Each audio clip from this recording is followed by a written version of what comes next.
Começando a nossa aula em Atos 17, Paulo e Silas chegando em Tessalônica. Eu vou compartilhar o mapa aqui na tela e vou deixar ele compartilhado para a gente ir acompanhando o desenrolar da história. Então, vamos lá. JP, versículo 1, Atos 17, 1. Okay. Tendo passado por Anfípolis e Apolônia, chegaram a Tessalônica, onde havia uma sinagoga de judeus. Legal. Então, ó, eles estavam aqui em Filipos. A distância até Anfípolis é 53 quilômetros.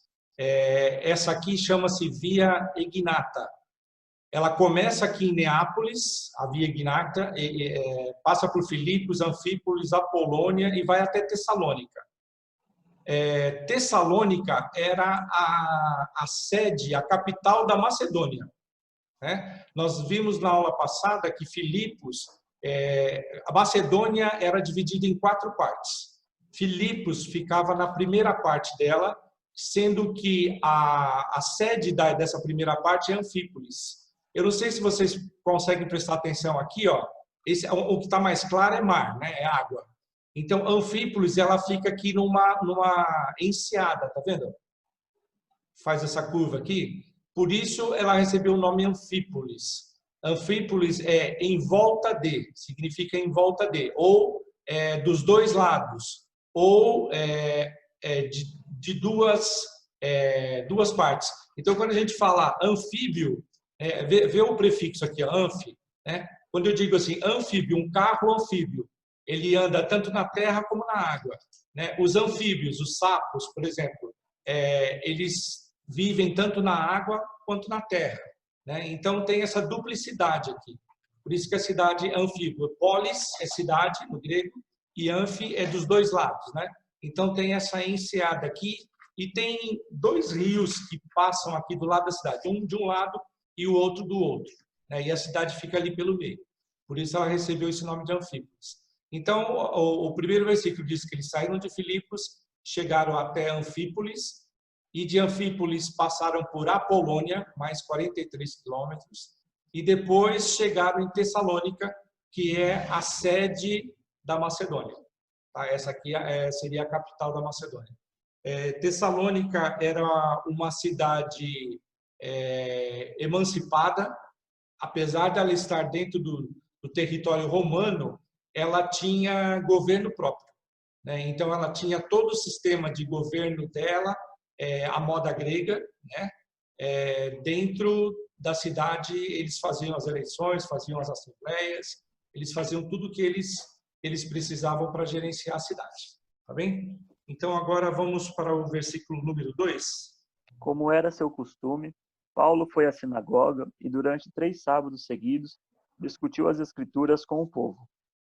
O que os comentaristas dizem é o seguinte, não fica claro no texto de Lucas, escrevendo Atos, por que não pararam em Anfípolis nem em Apolônia. Uma vertente desses comentaristas diz o seguinte, não havia,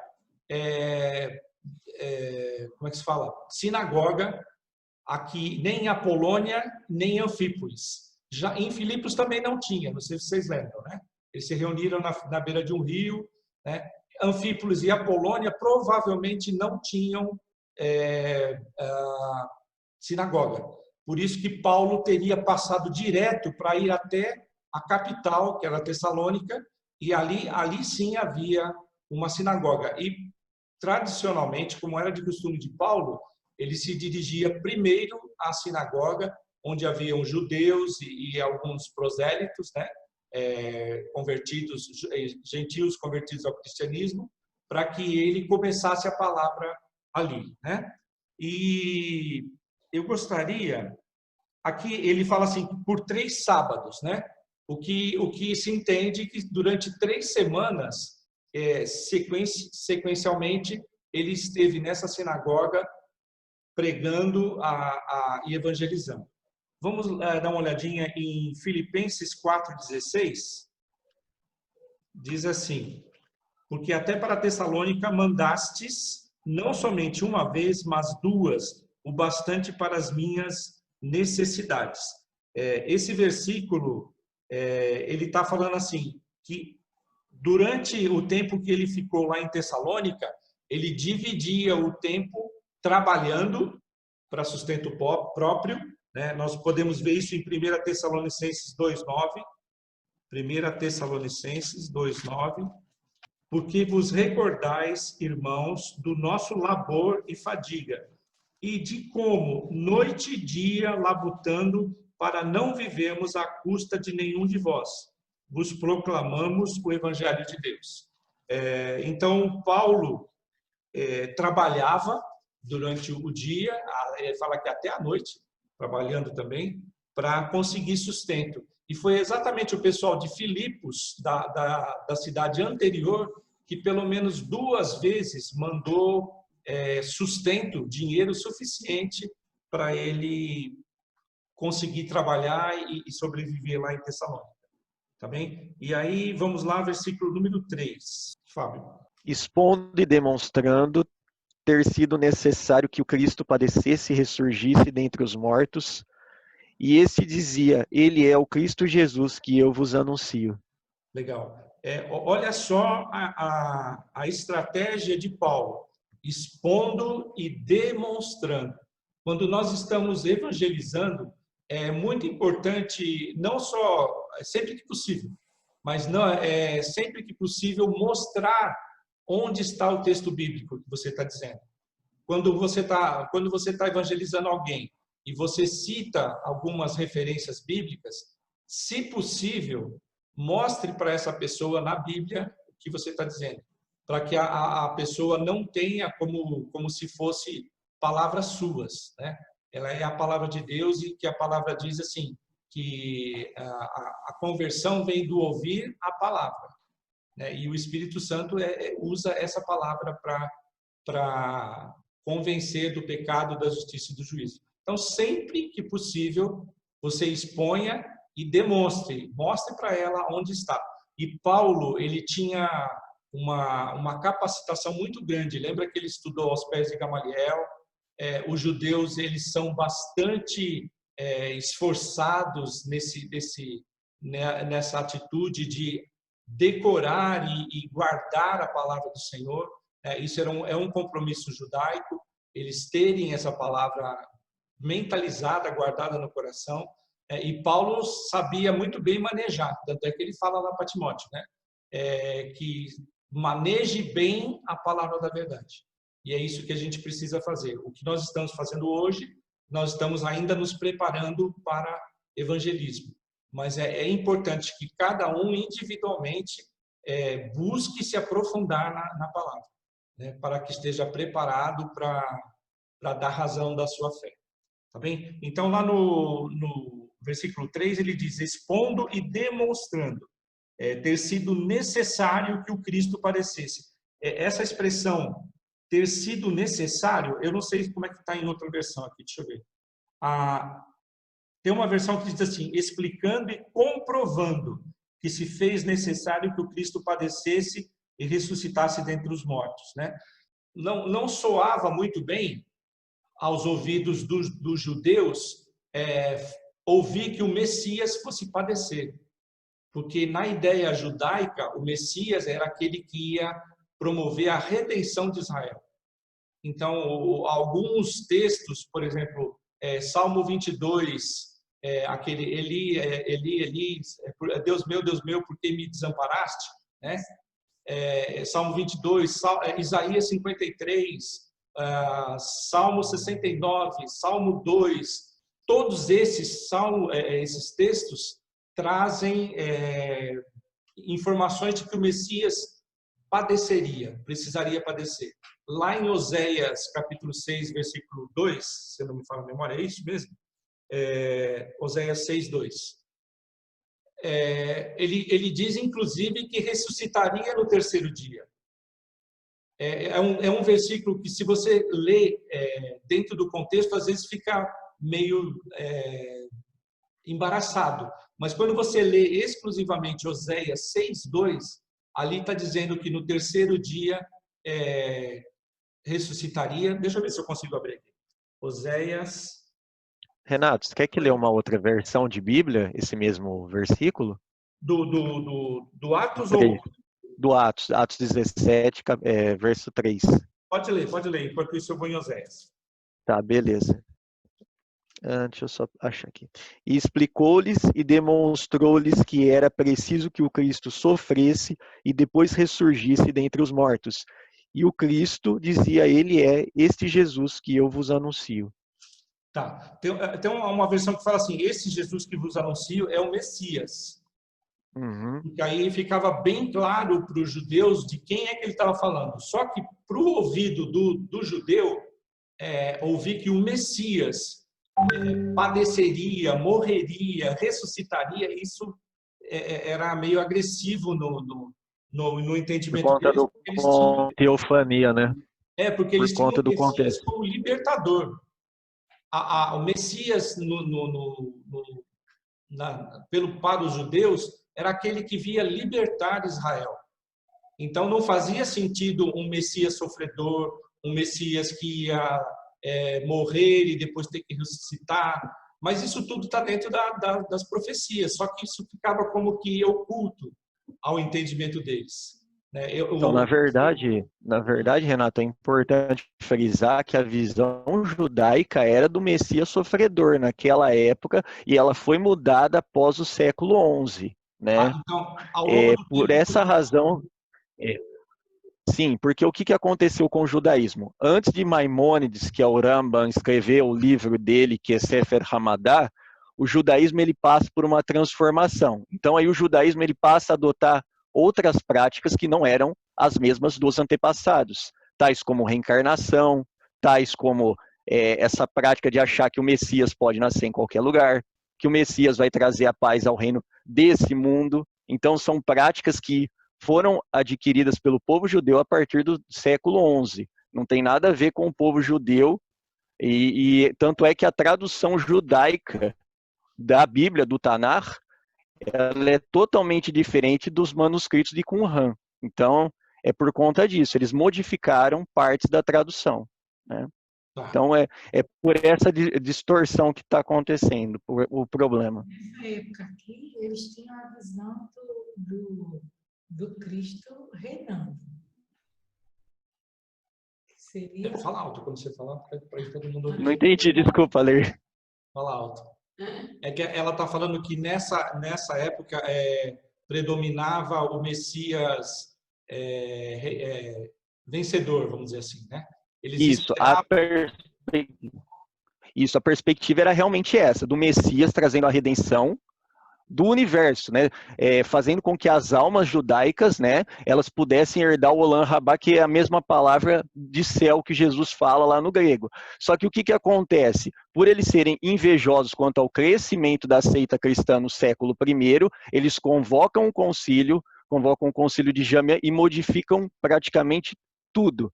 E nesse concílio, eles condenam não só as práticas cristãs, mas como as práticas dos saduceus, dentre outras seitas que eles consideravam hereges, né, na visão judaica daquele século, né? Então é por isso que nós temos um abismo teológico para eles hoje, né? Legal. Tá? Então, assim, eles estavam lá em Oséias 6:2, ele diz assim: depois de 2 dias nos revigorará, ao terceiro dia nos levantará e viveremos diante dele. Esse versículo é citado em rodapé como sendo um dos textos de que Paulo teria apoiado para demonstrar que realmente Cristo ressuscitaria ao terceiro dia. Tem alguns outros textos que a gente vai ver depois, que ele fala assim, conforme as Escrituras. Lembra lá em Mateus 28? Não, acho que é Lucas 28. Peraí, Lucas 24. Lucas 24. O 44, no finalzinho, tudo que... O 44, ele diz assim: a seguir, Jesus lhes disse: são estas as palavras que eu vos falei, estando ainda convosco. importava se cumprisse tudo o que de mim está escrito na lei de Moisés, nos profetas e nos salmos. E era nessas escrituras é que Paulo, e aí diz assim, no 45, então lhes abriu o entendimento para compreenderem as escrituras. E é em cima de Moisés, da lei de Moisés, dos profetas e de salmos, que Paulo pregava nas sinagogas para explicar e convencer os judeus que Jesus era o Messias. Jesus era o Messias esperado. Então, vamos lá, versículo 4, agora é Bárbara. Alguns dos judeus foram persuadidos e se uniram a Paulo e Silas, bem como muitos gregos tementes a Deus, e não poucas mulheres de alta posição. Legal. Então, dentro desse público que estava ouvindo na sinagoga, alguns deles, ele fala nesse sentido, alguns deles dos judeus se convenceram do que Paulo estava falando e se ajuntaram a Paulo e Silas. E uma grande parte de gregos obedientes a Deus. Esses aí possivelmente eram prosélitos, gentios que se converteram ao judaísmo e agora estavam aderindo ao cristianismo. E ele cita uma coisa interessante, diversas senhoras, distintas mulheres, né? Na minha versão está escrito assim, distintas mulheres. Tem uma outra versão que diz senhoras da alta sociedade local. É a primeira vez que o evangelho começa a entrar na alta sociedade. Geralmente eram as pessoas mais simples que aderiam ao evangelho. E aqui em Tessalônica, pessoas da alta sociedade, principalmente mulheres, elas começam a se envolver com o cristianismo. Os comentaristas se dividem na seguinte questão: elas eram mulheres da alta sociedade, por serem da alta sociedade, ou sejam ricas, ou elas eram assim tratadas por serem esposas de maridos importantes. A maioria dos comentaristas concorda com essa segunda versão. Elas eram esposas de maridos importantes, porque em outros manuscritos, em outros textos antigos, elas eram tratadas dessa forma. É uma forma de respeito a elas, mas indica que elas eram esposas de maridos importantes e que também não deixavam de ser da alta sociedade, né? Elas tinham boas posses. Tá bem? Versículo 5. Agora eu acho que é a Aline. Os judeus, porém, movidos de inveja, trazendo consigo alguns homens maus dentre a malandragem, ajuntando a turba, alvoroçaram a cidade e, assaltando a casa de Jason, procuravam trazê-los para o meio do povo. Legal. Os judeus que não haviam se convencido e que, por inveja, né, realmente inveja, eles estavam vendo o progresso do cristianismo através das pregações de Paulo, eles foram e chamaram um pessoal que, vamos dizer, era da bandidagem. Era um pessoal já desocupados e perversos. Usa essa expressão numa outra tradução. Alguns homens perversos dentre os desocupados. E agitaram a população contra Paulo. Aqui no versículo 5, ele cita que, ajuntando a turba, alvoroçaram a cidade, assaltando a casa de Jason. O que indica que provavelmente, aliás, o versículo próximo já vai indicar isso daí. Paulo, Silas, Timóteo, Lucas estavam hospedados na casa de Jason. Abra a sua Bíblia em Romanos 16, 21. Diz assim: saúda-vos Timóteo, meu cooperador, e Lúcio, Jason e Sosípatro, meus parentes. É muito provável que Paulo tivesse algum parentesco, que não é claro qual o parentesco, porque ele cita isso lá em Romanos, que Paulo fosse parente de Jason. É provável, não existe nenhuma prova histórica de que realmente era. Tudo indica que sim, né? Por isso que ele é lembrado lá na carta aos Romanos. E era um local em que Paulo, de certa forma, estava mais seguro, porque estava dentro da casa de um parente dele, né? Vamos ler o versículo número 6. Porém, não os encontrando, arrastaram Jason e alguns irmãos perante as autoridades, clamando: estes que têm transtornado o mundo chegaram também aqui. Legal. Então, olha só o que eles fizeram. Entraram lá para pegar Paulo e Silas, mas não encontraram. E aí o que fizeram? Já que não encontraram nem o Paulo nem o Silas, arrastaram o próprio Jason e alguns irmãos até as autoridades. Essas autoridades, no texto grego, ele diz politarcos. Politarcos era um magistrado, um equivalente a magistrado dentro da sociedade grega. Lembrando que Tessalônica, embora pertencesse ao Império Romano, ela tinha autonomia, era uma cidade livre. Então, ela tinha autoridade própria. E esses politarcos eram equivalentes a magistrados. Então, o que aqueles amotinadores fizeram? Aqueles bagunceiros. Pegaram Jason e algumas pessoas da casa dele e arrastaram até essas autoridades, que eram os politarcos. E a acusação deles, clamando que estes têm transtornado o mundo. Essa expressão, transtornado o mundo, numa outra versão, diz assim: estes que têm causado alvoroço em todo o mundo, agora chegaram também aqui. É uma expressão bastante exagerada, né? O que poderia, no máximo, ter acontecido é que os comentaristas dizem assim: ou a notícia de Filipos já havia chegado em Tessalônica, de que havia tido confusão lá em Filipos e eles estavam pregando uma doutrina diferente, ou pode também que de lá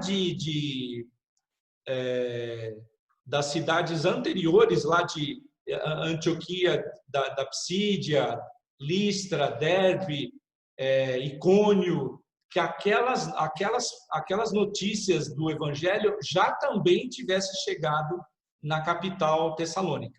Como havia trânsito, o Império Romano estava circulando o tempo todo em todo o Império, é possível que essas informações já houvessem chegado a Tessalônica. E eles usam essa expressão em todo o mundo.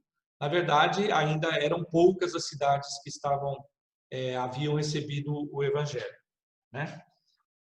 Vamos lá, agora, versículo 7. Agora é o JP. Os quais Jason hospedou.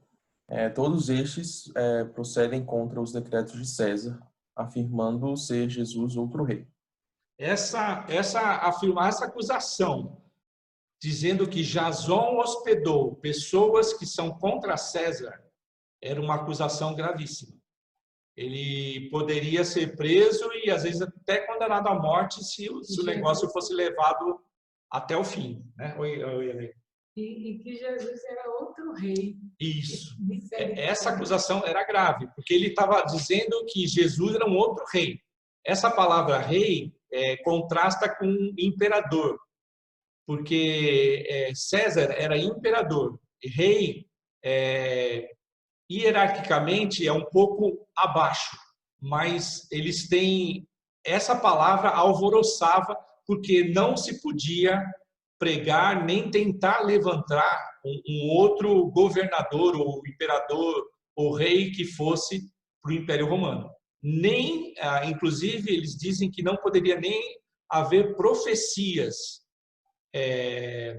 que dizendo, olha, esse imperador vai passar e o próximo imperador vai ser fulano. Isso também era proibido, não poderia ser divulgado. Então, o fato deles serem acusados de hospedar pessoas que levantavam um outro, entre aspas, rei ou imperador, era gravíssimo. Tá bem? Vamos lá. 8. Fábio. É eu, Jaziel. É o Jaze. A minha tela muda e eu fico perdido. Ao ouvir isso, o povo da cidade e o conselho se agitaram. Tá. Tanto a multidão como as autoridades ficaram agitadas ao ouvir essas palavras, porque era uma acusação grave. Era um caso bastante sério, né? Agora veja o versículo 9. Quem que é agora? Eu não vou nem mais... Agora sou eu. Agora vai. Então vai. Segue aí. Contudo, soltaram Jason e os pais após terem recebido deles a fiança Estipulada, né?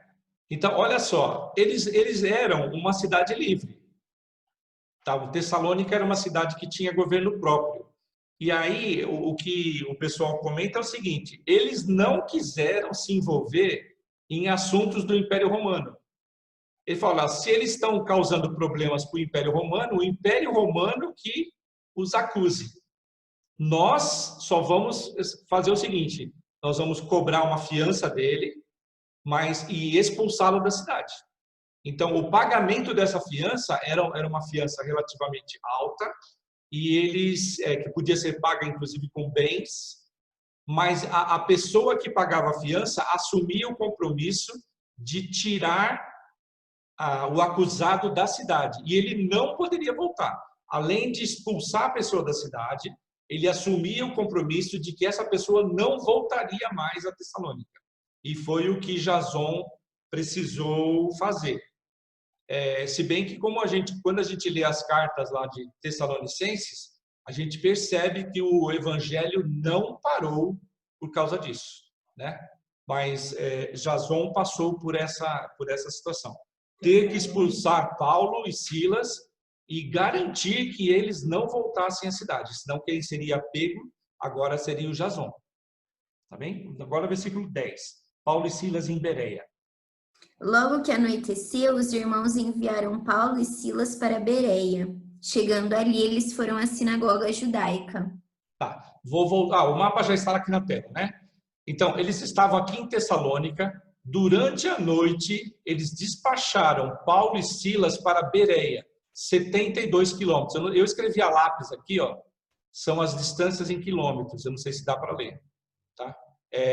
72 quilômetros de Tessalônica até Bereia. E essa viagem foi feita durante a noite, para que Paulo e Silas escapassem de um novo tumulto, e aí sim a coisa poderia ficar bastante complicada para eles, e inclusive para o Jason. Tá bem? Agora eu vou tirar o mapa da tela, porque a gente já está... Depois eu volto quando ele precisar. Isso, então, ó, no versículo 10, eles se dirigiram para a sinagoga.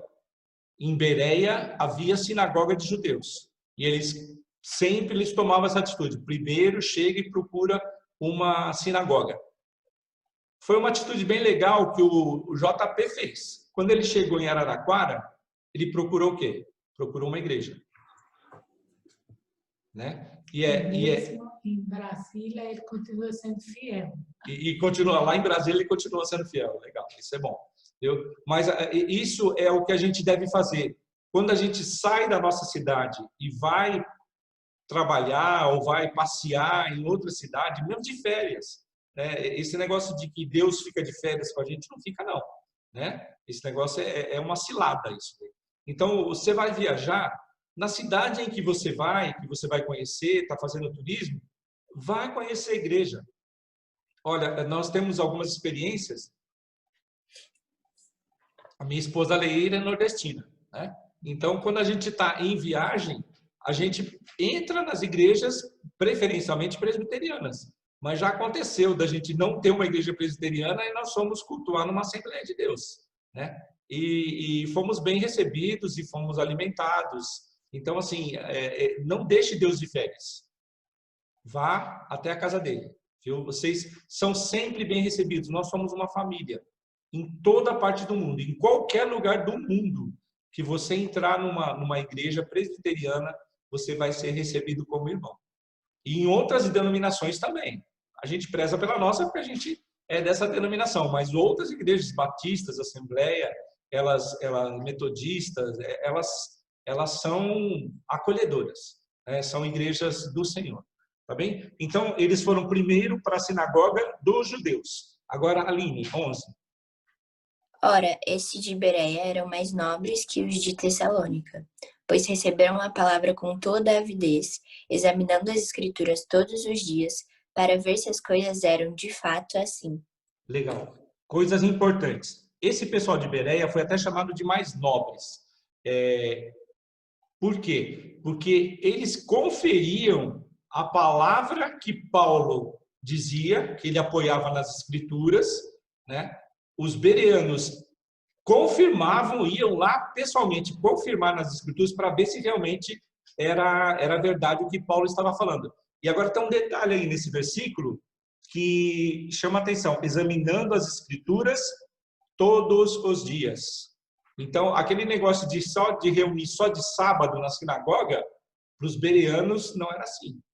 Todos os dias eles liam as Escrituras e iam escutar Paulo e ouvir o que Paulo tinha para dizer, com fome, com avidez, né?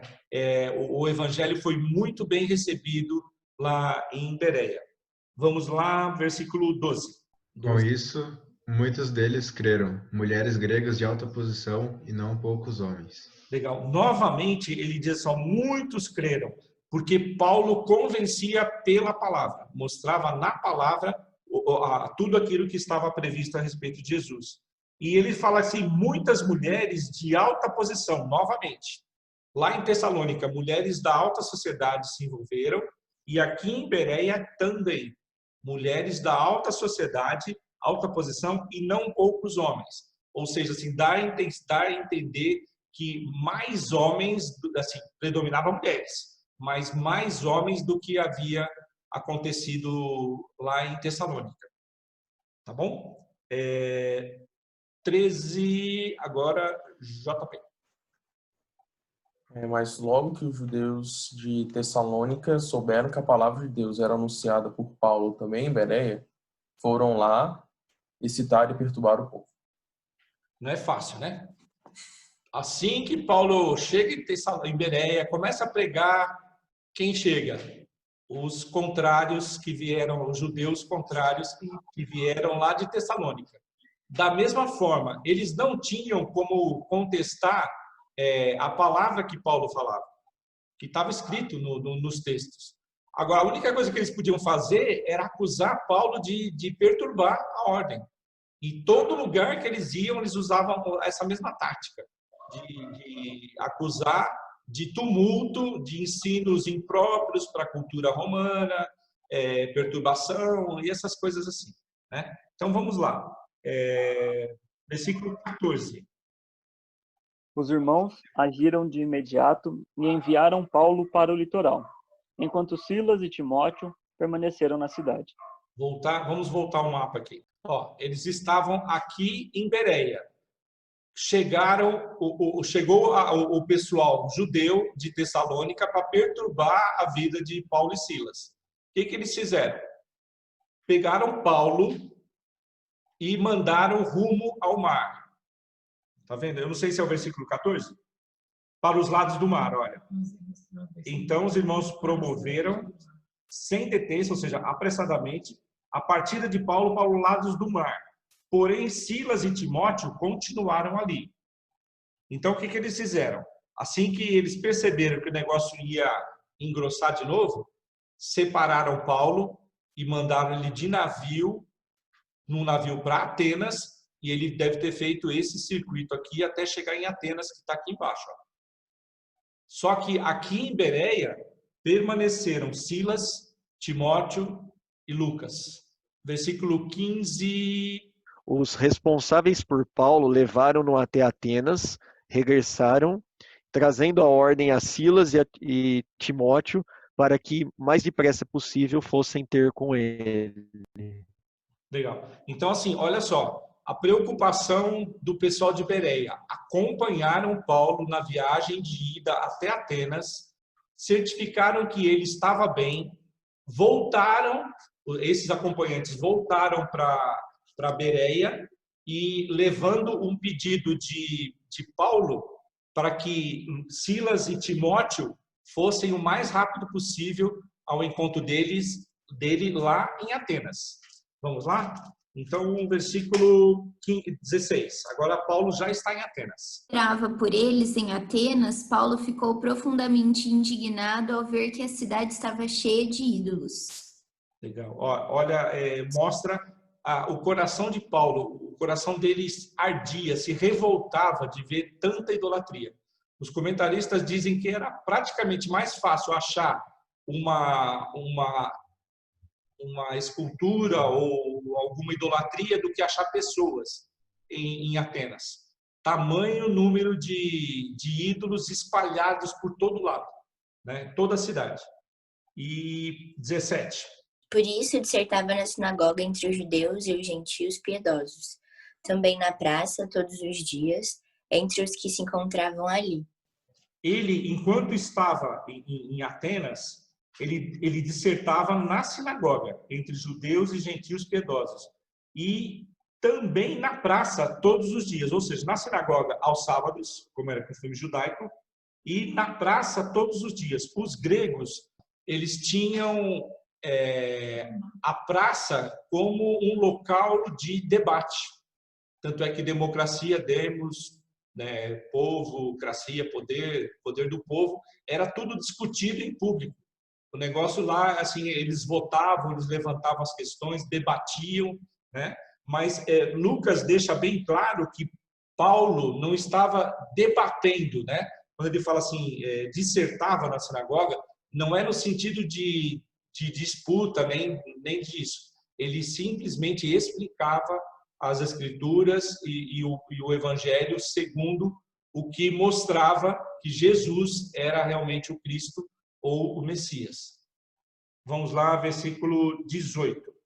E alguns dos filósofos epicureus e estoicos contendiam com ele, havendo quem perguntasse, que quer dizer esse tagarela? E outros, parece pregador de estranhos deuses, pois pregava Jesus e a ressurreição. Esse versículo tem umas coisas interessantes. Os filósofos epicureus, eles defendiam o prazer acima, que a vida o sentido da vida do homem é prazer. Não necessariamente na linha sexual, tá? Era prazer em tudo. Na vida, bebida, leitura, conhecimento, tudo, o alvo de vida deveria ser prazer. Só que eles desprezavam o medo e o sofrimento. Eles achavam que isso não deveria ser vivido, deveria ser combatido. Então, os epicureus defendiam a vida com prazer, sem medo e sem sofrimento. Esse é o alvo de vida dos epicureus. Os estoicos, eles pregavam que a máxima seria a razão, que eles eram panteístas, os estoicos, eles eram panteístas, ou seja, acreditavam em muitos deuses, e eles achavam que a razão da vida era você se conformar com a natureza, o mais próximo possível da natureza. E isso inclui assim, ninguém é de ninguém, não se sofre por amor, a vida é assim, a morte faz parte da natureza da vida. Então, assim, o sofrimento, ele era minimizado nessa filosofia. Eles achavam que sim, você deveria viver, encarar a vida de um modo natural. Zen. Né? Zen. E encare a vida de modo natural. Tudo que vem faz parte da vida, é uma etapa. E assim, era a filosofia dos estoicos. Quando Paulo está falando assim de Jesus e da ressurreição, veja no final do versículo, pregava Jesus e a ressurreição. Jesus, como sofredor, batia contra os dois, tanto os estoicos como os epicureus. E eles contendiam, aí nessa expressão, realmente debatiam com ele, né? Tentando contradizer o que Paulo estava dizendo. E aí ele diz assim, ó, havendo quem perguntasse o que quer dizer esse tagarela. No grego original, essa palavra tagarela é uma ave, um papagaio. Aqui está grego original. Google se intrometendo na reunião. Papagaio é uma ave que bica sementes. E para eles, essa expressão, como se fosse papagaio, é alguém que pega as coisas em diversos lugares e ela não tem uma profundidade. Ou seja, está dizendo que Paulo está falando de coisas que nem ele entende. Está chamando ele de tagarela, falador, né? Fala de coisas sem sentido, como um papagaio, fala sem saber o que está falando, né? Repetindo. E aí, outra coisa interessante é que no final do versículo, ele diz assim, pois pregava Jesus e a ressurreição. A palavra ressurreição, no grego, é uma palavra feminina chamada anastasis. E alguns estavam entendendo que Jesus e Anastasis eram deuses, um homem e uma mulher, como se fosse um casal. Por isso que eles falam assim, parece pregador de estranhos deuses, como se Anastasis, que significa ressurreição, e é uma palavra feminina, fosse uma deusa da ressurreição. Embora tanto epicureus como os estoicos não acreditassem na qualidade do corpo. Eles acreditavam sempre numa coisa superior. O que vale é o que vai para frente, vamos dizer assim, o que é espiritual, né? O corpo é matéria e a matéria é ruim e a matéria morre e se decompõe. O que vai é o espírito. E aí, só que eles não consideram a ressurreição. Eles não têm a crença na ressurreição. Por isso que parecia estranho, mesmo que houvesse uma deusa da ressurreição, isso era estranho para eles. 19. Sim. Pode ler, JP, 19. Então, tomando consigo, o levaram ao Areópago, dizendo, podemos saber que nova doutrina é essa que ensinas? Tá. Areópago significa colina de Ares. Ares era o deus grego da guerra. E o deus equivalente romano era Marte. Então, o panteão lá, o Areópago, ficava na colina de Marte. Para os romanos, chamava colina de Marte. Para os gregos, colina de Ares. Por isso, Areópago, que significa colina de Ares, que é o deus da guerra. Tá bem? Deus da guerra. 20. Você diz coisas um tanto estranhas e queremos saber o que significam. Para os gregos, conhecimento é a razão de viver. Os gregos tinham isso daí, era uma avidez.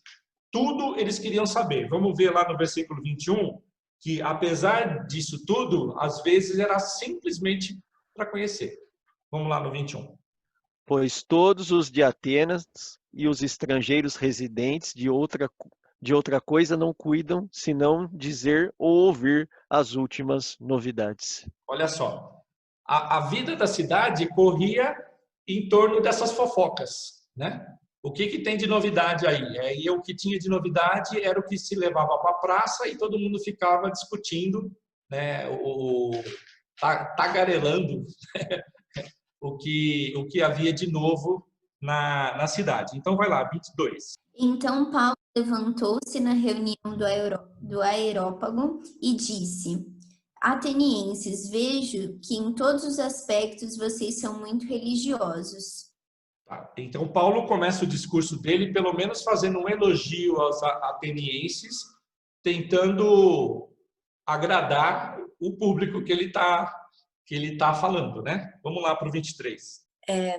Porque passando e observando os objetos de vosso culto, encontrei também um altar no qual está escrito, ao Deus desconhecido. Pois esse que adorais sem conhecer é precisamente aquele que eu vos anuncio. Legal. Os gregos embora politeístas, eles tinham diversos deuses, eles eram bastante supersticiosos. Eles tinham muito medo de cultuar errado ou agredir ou ofender um deus. Eles tinham muito medo disso, né? Os comentaristas dizem que quando um túmulo era violado, vamos dizer, de alguma forma, alguém chegava lá e quebrava um túmulo, eles colocavam uma imagem de um deus em cima daquele túmulo para impedir que houvesse uma revolta, porque havia sido profanado um túmulo de uma pessoa, né? Então, era tamanho o medo que eles tinham de perturbar os deuses, né? Por isso que eles tinham, inclusive, um altar a um deus desconhecido. Eu falei, vai que a gente esqueceu de algum? Então, né, vamos botar um extra aqui, que é o nosso Coringa, né? Ele era muito bonzinho. Então, assim, os historiadores dizem que muitos deuses, né, nem sempre tinham o nome escrito. A maioria, muitas imagens de Hermes. Lembra que a gente viu em aulas anteriores? Hermes era um dos deuses do Olimpo, lá, mitologia, que ele era responsável por entregar mensagens. Tudo que era decidido lá por Zeus, que era o Deus maior, era o pai de todos lá, o que era decidido lá do Olympus era Hermes que trazia para os homens qual era a decisão deles, né? Então, muitas imagens de Hermes, mas assim, diversas imagens de deuses que para Paulo, inclusive, eram bastante desconhecidos. Mas esse daí era desconhecido até para os gregos. E aí, Paulo pega esse gancho. Vamos lá. É o 24. O Deus que fez o mundo e tudo que nele existe, sendo ele Senhor do céu e da terra, não habita em santuários feitos por mãos humanas. 25. Nem é servido por mãos humanas, como se de alguma coisa precisasse, pois ele mesmo é quem todos dá a vida, respiração e tudo mais. Legal. É bastante interessante a gente ver o discurso de Paulo, como é que Paulo, sendo judeu, falando em grego, para gregos sofisticados, ele estava falando no Areópago, é como se a gente estivesse falando, o pessoal da alta filosofia, né? Estava falando com filósofos, né? No grego, que ele, talvez, alguns comentaristas dizem que ele não era muito bom em grego, mas se comunicava, falava com eles, né? E aí ele faz um discurso dividido em 3 partes. A primeira parte, ele vai falar o seguinte: foi Deus que fez o mundo. Eles tinham na mitologia grega Zeus, que é o pai de todos os outros deuses. E aí o que Paulo está falando? Não foi Zeus que criou o céu, a terra, o mundo, foi Deus. Esse Deus agora é Yahvé, né? E ele fala assim: e tudo que existe, sendo ele Senhor do céu e da terra. Essa expressão Senhor do céu e da terra não era estranho para os gregos, porque Zeus, na mitologia, também era senhor do céu e da terra. Não habita em santuários feitos por mãos humanas. Aí ele já começa a apertar o calo deles, porque eles tinham diversos templos, diversos altares, e ele fala assim: olha, esse Deus não habita em altares feitos por mão e nem é servido por mãos humanas, lá no 25, né? Como se de alguma coisa precisasse. Então, dissocia o Deus Altíssimo da figura dos deuses humanizados da cultura grega, né? E aí ele tem um negócio interessante, pois ele fala assim, ó, lá no versículo 25, pois ele mesmo é quem a todos dá vida, respiração e tudo mais. Esse conceito de que Deus dá a vida, a respiração e tudo mais, não era estranho para os gregos, essa expressão. Por quê? A palavra vida no grego é zoe, e vida animal é zoo. Dá para entender quando você fala assim, zoológico, zoologia, zootecnia, né, que é estudo da vida animal, zoologia, zoológico, aonde você vai ter lá o espaço dos animais. Então, esse prefixo zoo é referente à vida animal. E a palavra zoe é referente à vida homens. Só que essas duas palavras, zoe e zoo, vêm do Zeus. É uma derivação do Zeus. Então, eles entendiam que Zeus era o doador da vida, da respiração, da vida tanto animal como a vida humana. Então, por isso que essa expressão não era estranha. Mas ele está falando, ele está mudando o foco. Não é o Deus humanizado dos gregos, é o Deus Altíssimo. Vamos lá para o versículo 26. De um só homem, ele criou todas as nações da terra, tendo decidido de antemão onde se estabeleceriam e por quanto tempo. Legal. Essa tradução muito boa, viu, Jaziel? Ela é bem mais próxima do grego, quando ele diz assim, de um só fez todas as nações. Ela é uma tradução melhor do que essa, que diz assim, de um só fez a raça humana, para habitar sobre toda a face da terra, havendo fixados os templos previamente estabelecidos e os limites da sua habitação. Aqui, eu vou pedir para abrir em Salmo 74, 17. Salmo 74, 17. Eu vou ler. Fixaste os confins da terra, verão e inverno tu o fizeste. Os comentaristas não sabem se era nesse versículo de Salmos, Salmo 74, 17, que Paulo estava fazendo essa afirmação. Fixaste os confins da terra, verão e inverno tu os fizeste. Porque tem dois caminhos para se entender.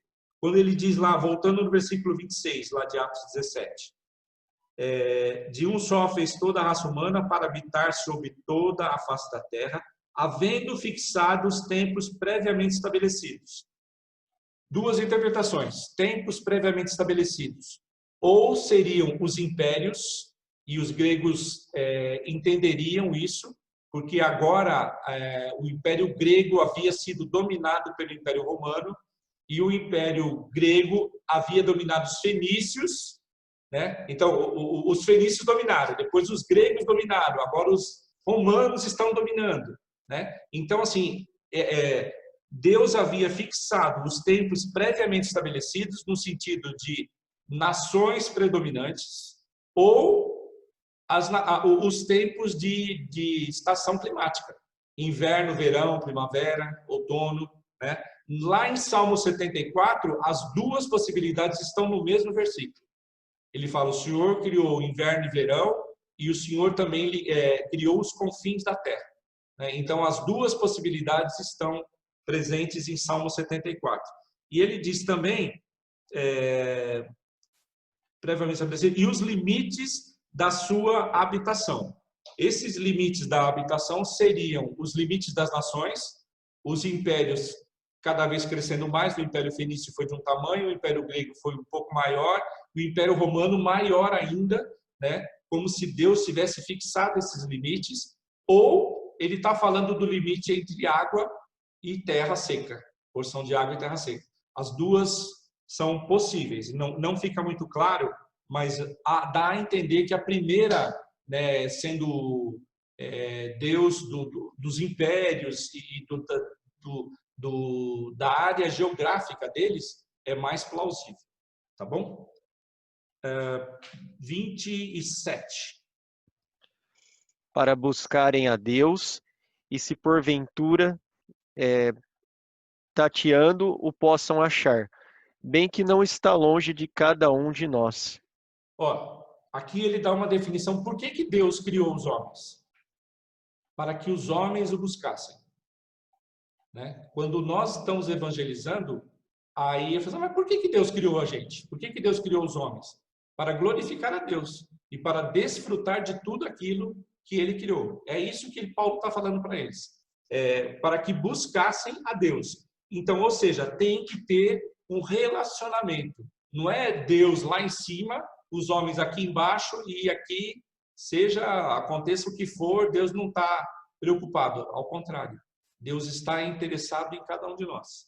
Vamos lá no versículo 28. Pois nele vivemos, nos movemos e existimos. Como disseram alguns dos poetas de vocês, também somos descendência dele. Tá. Ele está fazendo uma citação de possivelmente de um ou outro poeta que chama Epimênides e Cleantes. Os dois falaram coisas nesse sentido. Provavelmente Paulo, bastante conhecedor, citando esses poetas aqui, né? 29. Sendo, pois, geração de Deus, não devemos pensar que a divindade é semelhante ao ouro, à prata ou à pedra, trabalhados pela arte e imaginação do homem. Olha o que ele está falando agora. Ele está pisando no calo deles. Ele está falando assim, se o homem é criação de Deus, como é que o homem cria Deus? É o inverso. Ele está deixando bem claro, o homem é criação de Deus. Não é o homem que cria Deus, é Deus que cria o homem, né? Portanto, nós fomos criados para buscar a Deus pois nele vivemos e nos movemos. Essa expressão, nele vivemos e nos movemos, não era estranha aos gregos, né? Eles achavam que Deus estava em tudo. Existia alguma divindade, uma parte divina em todas as coisas. Havia sinais da divindade em todas as coisas.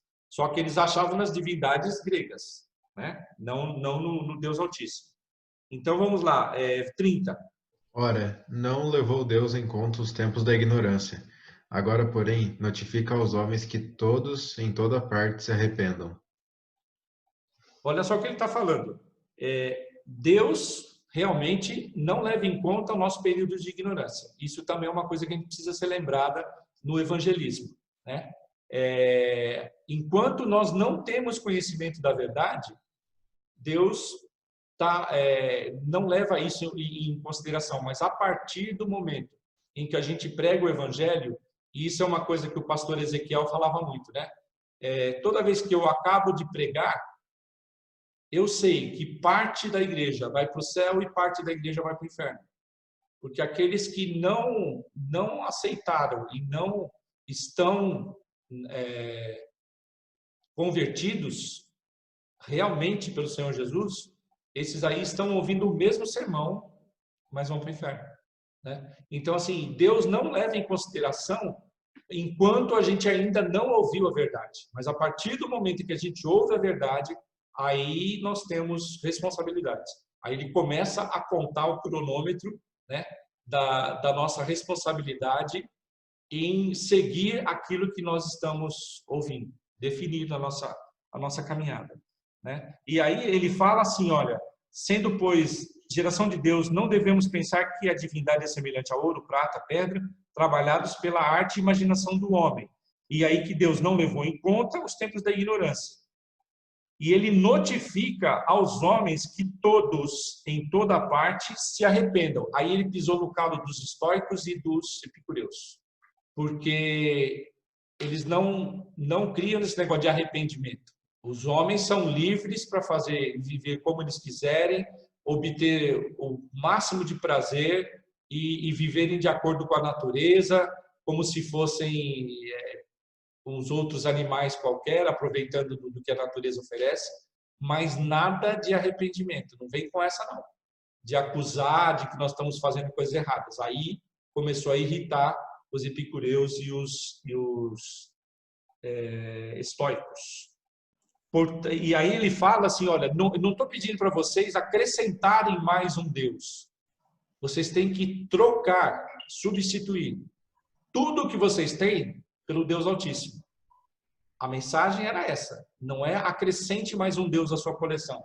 É troque todos os seus deuses pelo Deus Altíssimo. Vamos lá, 31. Porquanto estabeleceu um dia em que há de julgar o mundo com justiça, por meio de um varão que destinou e acreditou diante de todos, ressuscitando dentre os mortos. Tá. O que Paulo coloca aqui como justificativa deles terem que mudar o pensamento e a crença deles é porque Deus marcou um dia do juízo. E esse juízo não era recebido por estoicos e epicureus, né? Eles não criam nesse tipo de pregação. E aí, vamos lá, 32. Desculpe, ele fala assim, porque Deus destinou e acreditou diante de todos, ressuscitando dentre os mortos um homem, né, um varão.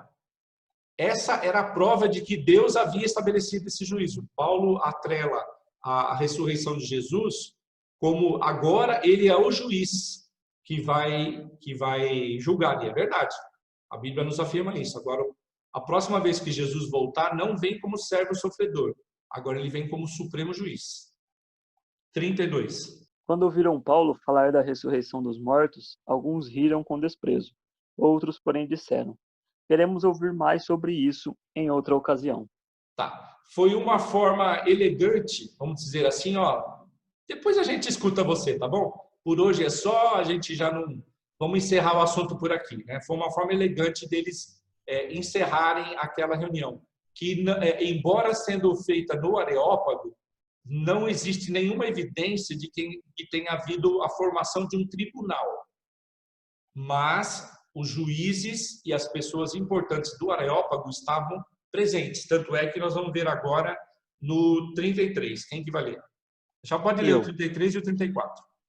Tá bom. A essa altura, Paulo se retirou do meio deles. Houve, porém, alguns homens que se agregaram a ele e creram. Entre eles estava Dionísio, o Areopagita, uma mulher chamada Damaris, e com eles outros mais. Legal. Nem tudo estava perdido. Algumas pessoas creram. Entre elas, o Dionísio, que era o Areopagita, ou seja, ele era um membro do Areópago, possivelmente alguém que julgava tudo aquilo que era discutido no Areópago, e uma mulher chamada Damaris. E com eles, outros mais. Assim, dá uma ideia de que é um grupo não muito grande, mas que alguns realmente receberam. O que fica claro é que a igreja em Atenas não começou aqui. Não foi nem o Dionísio, nem a Damaris que iniciaram uma igreja. Abra a sua Bíblia lá em 1 Coríntios 16, 15. 1 Coríntios 16, 15. Diz assim: e agora, irmãos, eu vos peço o seguinte: sabeis que a casa de Estéfanas são as primícias da Acaia e que se consagraram ao serviço dos santos. Acaia é Grécia, tá? É a Grécia antiga. Então, Paulo lá, terminando a carta de Coríntios, no capítulo 16, nas saudações finais, né?